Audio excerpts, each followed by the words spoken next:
continuamos então a nossa leitura comentada do livro Fala Preto Velho, de Vanderlei Oliveira, né, com o objetivo de elucidar questões sobre as palavras de um preto velho da nossa espiritualidade diária. Capítulo 8. Visita entre religiosos no Hospital Esperança. Quem vive para agradar os outros está construindo um campo de atração para a ruína, a enfermidade e a depressão. Nas tarefas de tratamento para religiosos no Hospital Esperança, são inscritas pessoas que tiveram problemas graves com o preconceito, enquanto no corpo físico. Nego estava participando de uma turma de 35 pessoas como colaborador de educação. Imaginem que experiência é essa. Evangélicos visitando centros espíritas. Umbandistas pregavam para católicos em suas igrejas. Já pensaram, musanfios, uma assembleia de igreja evangélica bem rigorosa ir assistir a uma sessão espírita para desenvolver o sentimento da fraternidade? Chegou o dia para aquela turma de 35 alunos fazer a tão esperada visita a outro templo religioso com fins educativos e de tratamento. A escolha do templo era feita pelos facilitadores depois de uma minuciosa pesquisa a respeito de quais correntes poderiam trazer melhor aprendizado àquele grupo. Foi escolhido, na ocasião, o templo umbandista. Havia 3 espíritas no grupo de 35 estudantes, entre eles Anésia, líder espírita influente em um estado do sul do Brasil. Antes de começar a visitação, ela procurou a facilitadora Julinha e expôs: "Estou tomada por uma enorme tensão por conta dessa visita. Acalma-se, Anésia. Deus tem caminhos novos para você.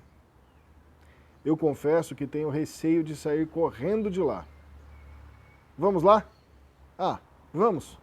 Seja o que Deus quiser." A equipe visitante daquela oportunidade participaria de uma gira de caboclos e foi recebida com carinho pelo pai Zequinha às portas do templo umbandista. A casa estava lotada. Era um templo de proporções medianas que abrigava 250 pessoas com conforto. A gira começou e os atabaques rufaram ao som de pontos de Oxóssi. Médiuns vestidos de branco dançavam de forma rítmica. Após a dança dos médiuns, de uma pequena porta coberta por um véu, saíram os caboclos. Tinham a pele muito vermelha e cocares de cor verde-limão que irradiavam uma luz muito intensa. Os atabaques pararam e entrou a comandante da gira noturna. Era a cabocla Jurema, que cumprimentou a todos com seu típico palavreado. Esses fios aqui, para todos esses fios que seja louvado seja Deus."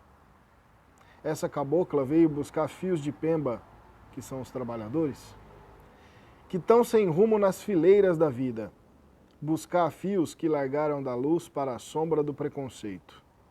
Essa cabocla Jurema veio e salve todos os caçadores de Aruanda. De repente, Jurema parou em frente à Anésia, olhou fundo em seus olhos e disse: essa fia é minha protegida." Anésia olhou e disse: "Sou mesmo, cabocla?" A fia já acendeu lume, são velas, né? Com a minha mão no terreiro e senti uma fé que se esqueceu no tempo. É que essa fia é protegida de pemba, não é verdade, fia? Sim, é verdade, Jurema, eu me lembro disso. E a fia não vai voltar para a tenda de Axés, que é a casa de Umbanda, de onde saiu? Como assim, Jurema?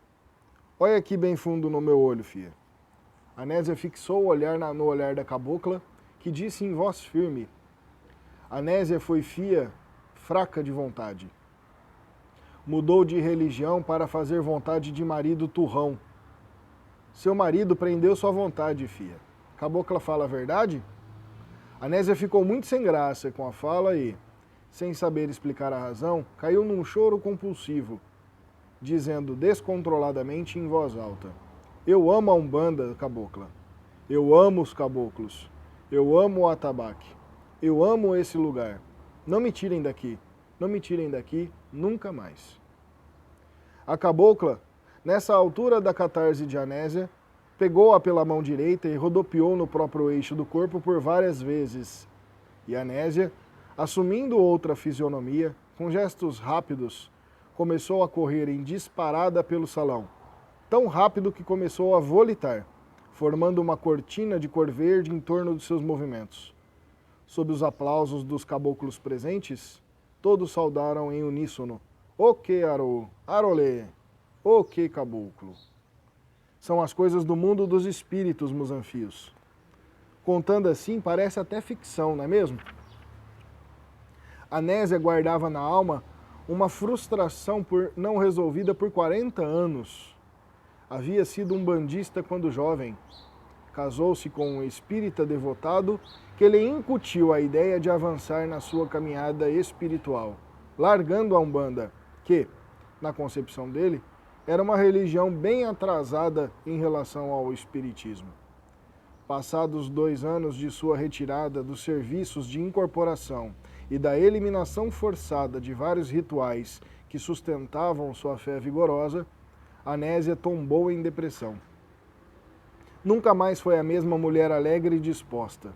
Teve sua vontade, sua escolha e seu desejo sufocados pela vontade do marido mais esclarecido.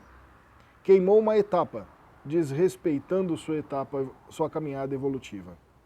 Por longos anos, insistiu em voltar para a Umbanda, pois recebera vários recados de pais de santo e de médiuns dizendo que sua depressão tinha como causa o seu afastamento dos serviços e dos rituais.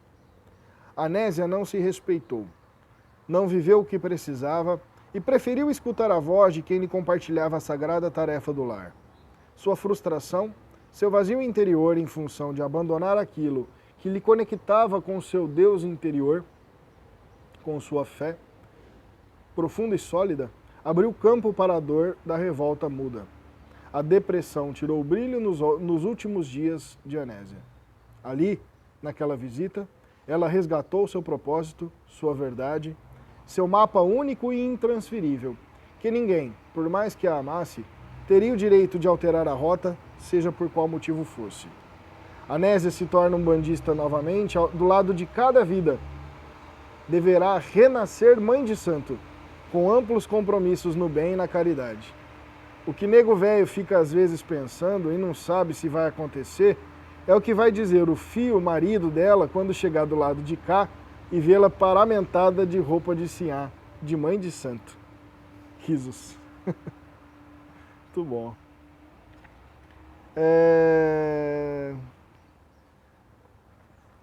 Temos que ter cautela, né, nessa leitura aqui. Primeira vez que eu falo isso em relação a esse livro, tá? Porque fato é que a gente sucumbe, né, nas relações, na sociedade. Quanto um bandista, não vou nem falar de relação, quanto um bandista eu conheci que deixou de lado a vida de santo porque isso não era socialmente amplamente aceito.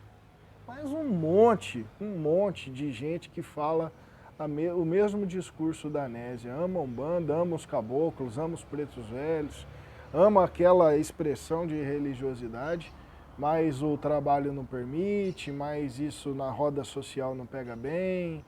Pessoas, e aí não é uma crítica a pessoas que têm posse, mas as pessoas, né, de alta valia social, vamos chamar assim, né, se é que isso exista, enfim, na cabeça de quem sente que tem, né? O que as pessoas irão dizer porque exerce uma profissão que pode comprometer o seu nome, né, que pode comprometer o seu status no seu currículo Lattes, o seu currículo profissional, enfim. Tá cheio de umbandistas nessas condições por aí. Umbandistas eu falo porque a gente nasce umbandista, né? mas que vão escolher outros caminhos. Particularmente, eu não tive caminhos até chegar na Umbanda. E eu desafiei, calada e hoje mais ativamente, né? Eu desafiei o sistema porque eu nunca neguei minha fé declaradamente. Eu já fui tentar ser um pacifista, dizendo que eu era espiritualista, para não dizer que era umbanda, com medo do que iriam pensar a meu respeito. Hoje me arrependo disso, algo que eu não faço nunca mais na minha vida, né? Porque se o que eu faço é bom, eu não preciso ter vergonha. Se o que eu faço faz bem, eu não preciso ter vergonha. Se o que eu faço é de Deus, eu não preciso ter vergonha disso. Eu não posso me limitar a deixar de ser o que eu sou e o que eu faço por conta da sua ignorância, né?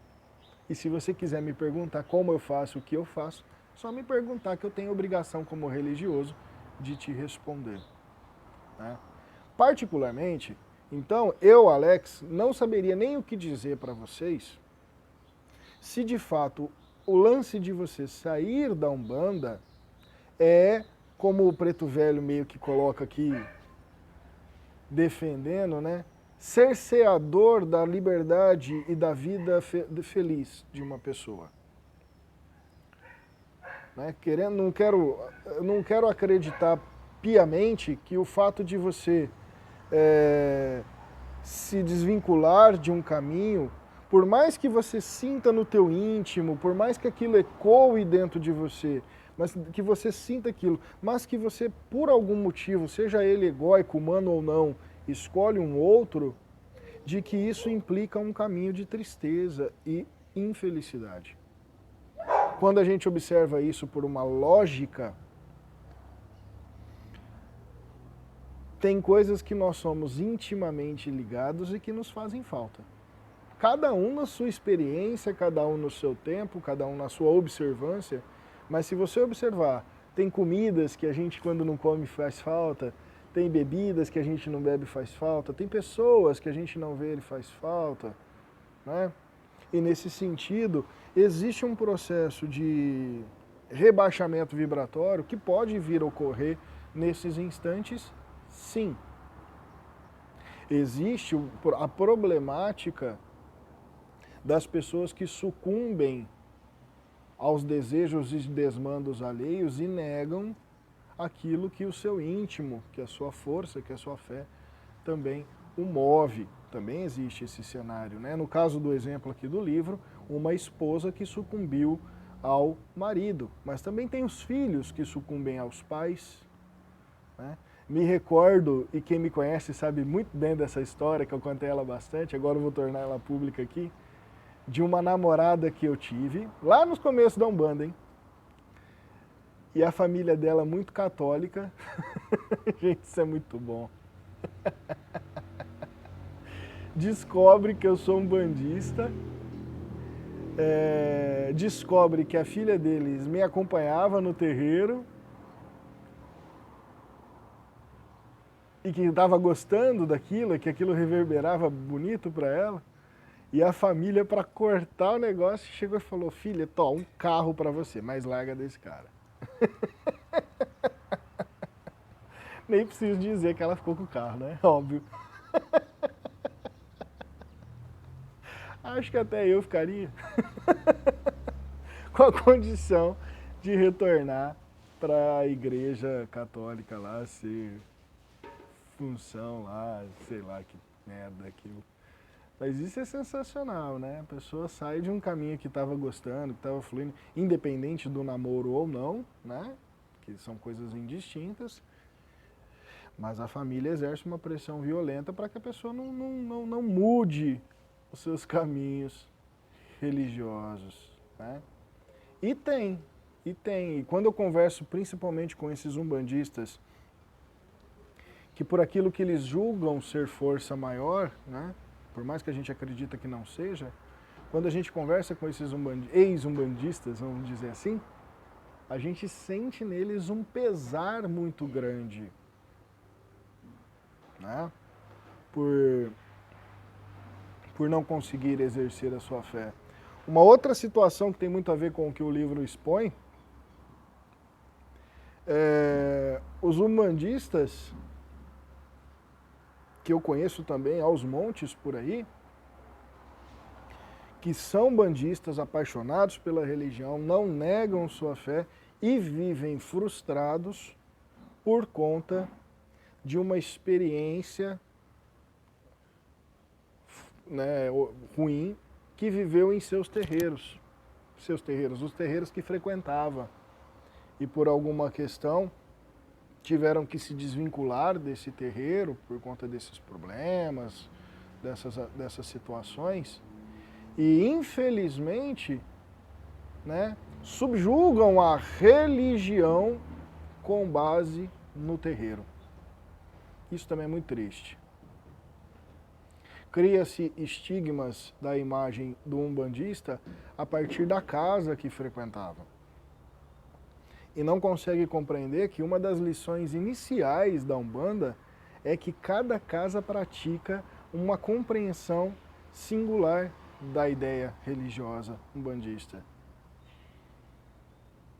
Né? Isso é ruim. E aí você fala que é Umbanda, que é umbandista para essas pessoas. Não, mas nossa, aí começa assim, ó. Vou dar uns exemplos bem esdrúxulos que eu já vivi, né? Não, mas puta, mata muito bicho, não dou conta disso. Não, mas porque faz trabalho para os outros, né? Isso é ruim. Não, porque, ó, fazer Umbanda até meia-noite é uma coisa, depois da meia-noite é outra. Aí você fala, mas por que você está falando essas besteiras? Tem isso na Umbanda que a gente pratica. Mas como não tem?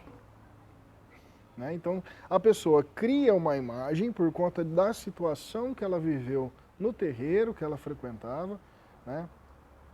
Outra coisa que também é muito, muito comum, mesmo que esse ambiente digital ainda é efervescente, quando a gente fala de conhecimento, ainda é muito comum os médiuns deixarem a religião ou deixarem a Umbanda porque, com o seguinte comentário, meu pai de santo falava que tudo era segredo. Para eu saber esse segredo, eu precisava literalmente lamber ele. E aí, no final das contas, eu, nem os lambe-saco, tinha conhecimento nenhum. Porque, na verdade, ou ele não sabia e fazia por osmose, né?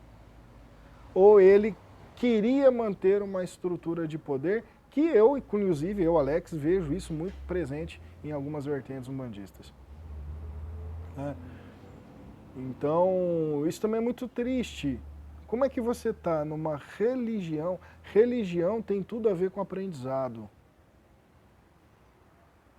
É um caminho de aprendizado. Inclusive constante para a vida inteira. Né? Para a vida toda. Eu tenho um curso de fundamentação religiosa na Umbanda, que não é um curso que te forma para nada. Ele expõe os conceitos básicos trabalhados e vividos na religião de Umbanda. Tento abordar esse curso da maneira mais generalista, não é pela vertente intrínseca da nossa casa, né? E nesse sentido, esse curso eu já apliquei ele umas 6 ou 7 vezes, inclusive em terreiros diferentes, né? E quando eu vejo a aula que eu dou hoje versus a primeira, não tem nada a ver. Porque todos os cursos eu tenho que atualizar o material escrito, toda turma tem uma demanda, toda demanda de perguntas confere uma possibilidade de respostas e conhecimentos paralelos. E é essa beleza que eu quero manter nesse curso, né, de fundamentação. E sempre dizendo para as pessoas, o que você vai aprender de esoterismo de Umbanda, que é aqueles fundamentos esotéricos, né, guardados, ditos secretos, a responsabilidade, porque você tem que aprender, a responsabilidade é do seu dirigente espiritual te passar. Tá? E nesse sentido, você poder usufruir disso da melhor forma possível. Portanto, fica meu recado, fica meu apelo, inclusive, para a comunidade de santo, para os médiuns, para pessoas que estão estudando a religião novamente com outros olhares, com outras observâncias, para as pessoas que têm relacionamentos amorosos com pessoas que não são da religião, né? Porque eu acredito piamente que uma coisa, se os dois são bons religiosos, uma coisa não feriria a outra, né? Porque uma religião que separa não é religião. Já começa por aí.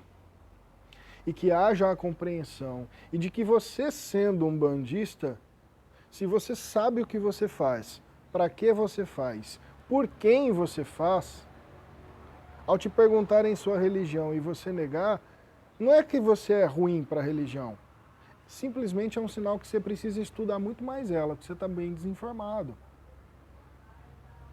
Bem desinformado. Tá? Alex, mas existe todo um movimento de intolerância religiosa. E você se esconder vai resolver? Você quer que isso se perpetue? Veja, não estou mandando ninguém virar ativista. Não estou sugerindo que vocês saiam fazendo posts, agredindo evangélicos, católicos e tudo mais. Mas quando você for atacado ou questionado, que você tenha bases fundamentais para que você não sucumba, como no exemplo do livro, em que a esposa ouve que a Umbanda é uma religião atrasada e sucumbe à vontade do marido para deixar a religião. Né? A melhor maneira da gente combater esses movimentos é nos fundamentando, é conhecendo, para assegurar que você possa, inclusive, que é uma coisa que eu falo muito para os filhos da casa, que a minha casa possa estar aberta a quem quiser entrar e ver o que a gente faz, porque se eu preciso esconder das pessoas o que eu faço não é bom. Se o que eu faço não é bom para todo mundo, não serve. Se o que eu faço não é sagrado nas visões de todos, por mais que a princípio eles não entendam os fundamentos do que esteja sendo realizado como movimentação, o problema tem que ser deles em não entender. Não meu em não fazer, porque eles têm que ver aquilo e gostar e adorar. Né? Isso tem que ser muito claro. Por que eu pego um punhal na mão? Se você que está sentado no banquinho acha que eu vou furar alguém, né? O problema tem que ser seu, não tem que ser meu. Eu tenho a obrigação de te passar esse conhecimento, de te informar, pelo menos, né? Conhecimento é uma coisa mais ampla, mas pelo menos de te informar. Instrumentos magísticos são feitos para movimentações energéticas específicas, parará, parará, parará. Agora, se você quer continuar acreditando que eu vou sair matando as pessoas porque eu estou com um punhal na mão, o problema tem que ser seu, não pode ser meu. Né?